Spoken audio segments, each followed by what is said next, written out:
اسی عدلیہ نے وزیر اعظم کو یہ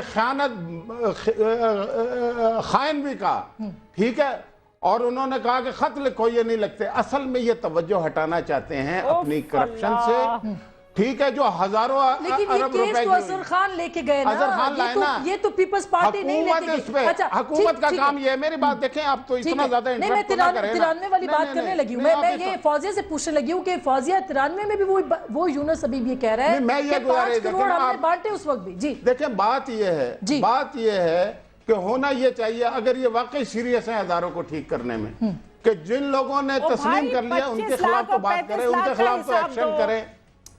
یہ کیا 25 لاکھ اور 35 لاکھ، آپ پہلے 25 60 لاکھ اور ملین 35 لاکھ کا حساب کرو، بس اور کچھ نہیں. 6 کروڑ ڈالر کا آپ حساب دے دیں. ہمارے پہ تو الزام ہے، ہمارے پہ الزام ہے، آپ کے ثابت شدہ ہیں، لگا رہے ہو تم، ثابت کرو. آپ کو 6 مہینے سزا ہوئی ہے 6 کروڑ ڈالر پہ. کی ہے اور یہ 60 آپ نے 6 کروڑ ڈالر پہ 6 مہینے سزا ہوئی ہے. اچھا فوزیہ، آپ نے ایک بریک سے پہلے بڑی امپورٹنٹ بات کی تھی. آپ نے کہا کہ ہاں اب ہمیں یہ فیصلہ کرنا ہے کہ یہ جو کٹ پتلی بناتے ہیں سیاستدانوں کو، یہ نہیں ہونا. کیا آرٹیکل 6 لاگو کریں گے آپ خود جنرل اسلم بیگ کے اوپر، جنرل حمید گل کے اوپر کریں گے آپ یا نہیں کریں گے؟ I just cannot make any comment. یہ آپ نے بہت ہی اسکینڈلائز قسم طریقے سے آپ نے مجھ سے سوال کیا اور میں اس طرح کی کوئی بات کر نہیں سکتی ہوں. لیکن اگر کوئی فوجی ہو یا کوئی سیاستدان اس میں واقعی میں یہ ثابت ہو گیا ہے کہ جو کچھ کہا جا رہا ہے، جو کچھ الزامات لگائے گئے ہیں وہ درست ہیں، تو پھر جہاں لوگوں کو ڈسکوالیفائی کروانے کی بات کی جا رہی ہے، وہاں ہم یہ بھی کہہ رہے ہیں کہ ان کی تمام جائیداد کو کانفسکیٹ کر لینا چاہیے. کیونکہ وہ خود تسلیم کر رہے ہیں، اپنے منہ سے تسلیم کر رہے ہیں کہ ہم نے پیسے دیے. تو اس کا مطلب ہے انہوں نے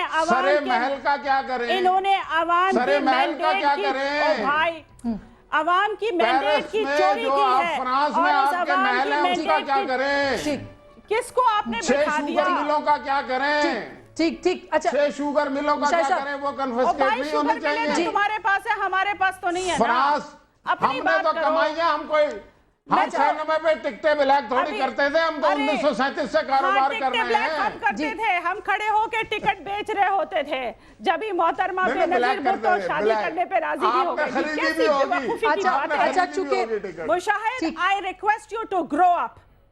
اور یہ بچکانی گفتگو اور یہ جو چھوٹے چھوٹے اخبارات میں چھوٹی چھوٹی گفتگو آتی ہیں ان کو کوٹ نہ کرو. تم ایک بڑے عہدے پہ بیٹھے ہوئے ہو، بڑی بات کرو اور وہ بات کرو جس کو تم ثابت کر سکو، اور پڑھ لکھ کے بات کیا کرو. اس طرح کی باتیں نہیں کرتے ہیں. یہاں پر ایک سنجیدہ بات ہو رہی ہے اور سنجیدہ ہمیں لائے عمل نکالنا پڑے گا. میں نے آپ سے کہا ہے کہ چلیے میں پڑھ لکھ لوں گا، آپ سے ہی پڑھوں گا، میں آپ سے کلاس لوں گا، لیکن برائے مہربانی اپنے صدر صاحب کو بھی کچھ پڑھا دیں، اپنے وزیر اعظم صاحب کو بھی کچھ پڑھا دیں، اپنے وزیروں کو بھی کچھ پڑھا دیں، یہی وہ چیز ہے، اور خود بھی کچھ پڑھ لیں. آپ اتنی پڑھی ہوئی ہیں وہ ساری دنیا کو پتا ہے. مشاہد صاحب یہی وہ چیز ہے جو گمراہ کر رہی ہیں پبلک کو، وہ پتا آپ نے کتنا پڑھا لکھا. اچھا چلیے اس بات کو چھوڑ دیجئے. میں وسیم صاحب آپ کے پاس یہ معاملہ رکھتی ہوں کہ جنہوں نے آئین کی جی فوزیہ کمپلیٹ کیجئے. میں آپ سے یہ کہہ رہی ہوں، دیکھیے اس موقع سے میں کہتی ہوں عوام کی رائے عامہ ہموار ہونی چاہیے اور ایک پرزور پریشر پڑنا چاہیے جس میں یہ مطالبہ ہونا چاہیے کہ ISI جیسی ایجنسیز کا ڈومیسٹک پالیٹکس سے کوئی تعلق نہیں ہونا چاہیے. ISI was created to monitor and supervise the foreign activities. فورن ملکوں میں جو کچھ ہو رہا ہے اس پہ نیشنل پالیٹکس، ڈومیسٹک پالیٹکس میں ان کا کوئی عمل درآمد نہیں ہونا چاہیے.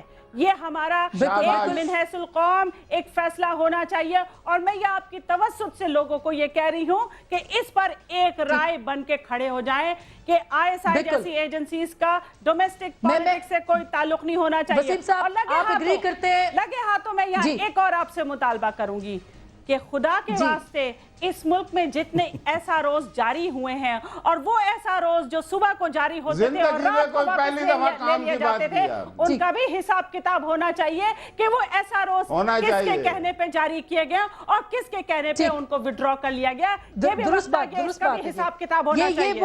یہی تبدیلی ہوگی، یہی ٹکٹیں بلیک کرنے والوں کے پاس تبدیلی ہوگی. مشاہد صاحب پلیز آخری ختم ہوا ہے یہ. وسیم صاحب آپ بتائیے گا،